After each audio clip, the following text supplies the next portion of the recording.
సర్వేపల్లిని పూర్తిగా నాకేసింది మనిషి కాకాని గోవర్ధన్ రెడ్డి అని కూడా మీకు మనవి చేస్తున్నా. మన నెల్లూరు పొట్టిరెడ్డి అని కూడా మీకు మనవి చేస్తున్నా. ఆస్తులు పోగొట్టుకున్న వ్యక్తి ఈ పులిబిడ్డ, మీకు ఎవరు కావాలో ఆలోచించుకోండి అని కూడా మీకు మనవి చేస్తున్నా. ఈరోజు తెలీదా, మీ ఊరు తట్టు ట్రక్కులు పోలేదా? 100 కోట్లు సంపాదించున్నాడు. రేపు ఎలక్షన్ కి ఒక్కొక్కరు 10,000 రూపాయలు అడగండి ఓటుకి. ఎందుకంటే అవి మీ డబ్బులు, ఆయన డబ్బులు కావు. డబ్బులు అతని దగ్గర తీసుకోండి, పులి బిడ్డకి వేయండి అని కూడా నేను మనవి చేస్తున్నా. ఏమంటావు కాకాని?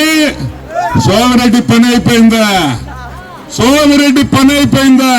మీ తరం కాదు అని కూడా నేను మనవి చేస్తా ఉన్నా. తెలుగుదేశం కార్యకర్తల మీద ఇబ్బంది పెట్టిన కొడుకుల్ని ఒక్కొక్కరిని ఏరుతామని కూడా నేను చెప్తున్నాను. అన్న ఊరు చూసుకుంటాడు, మనము కార్యకర్తలను కాపాడుకుంటామని కూడా నేను మనవి చేస్తున్నా.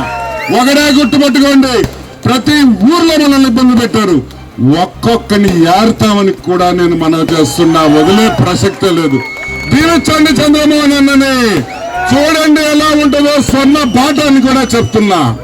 ఇంకోటి కూడా చెప్తున్నా, మన పొట్టి కాకాని గోవర్ధన్ రెడ్డికి బాగా బలిసిపోయి ఉన్నాడు, 100 కోట్లు అయిపోయింది అని కూడా మేము మనవి చేస్తూ ఉన్నా. ఈసారి కానీ తేడా వచ్చిందా మీ భూములు కూడా లాగేస్తారని కూడా మీకు మనవి చేస్తా ఉన్నాను. ఈరోజు నేను ఒకటే చెప్తున్నా, నిజాయితీగా మీకోసం పోరాడా లేదా? మీరు వద్దు అన్నా మీకోసం నిలబడ్డా లేదా? ఇంకా కూడా మనలో మార్పు రాకపోతే ఇంకేం చేయాలి? మా గొంతులు కోసుకోవాల్సిందే మీకోసం. అవునా కదా? గెలిపించండి. పులిబిడ్డ ఎప్పటికే పులిబిడ్డగా ఉంటది. ఏంది ఎగతాలు చేస్తావా సీట్ రాలేదని? పిచ్చోడా, సీట్ ఏంది?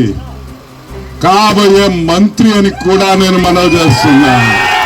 ఏదో సీట్ అంటున్నావు, రేపు చంద్రబాబు నాయుడు గారి కేబినెట్ లో మంత్రిగా ఉంటాడు. సర్వేపల్లి స్వర్ణ యుగం చూస్తాను కూడా మీకు మనవి చేస్తూ సెలవు.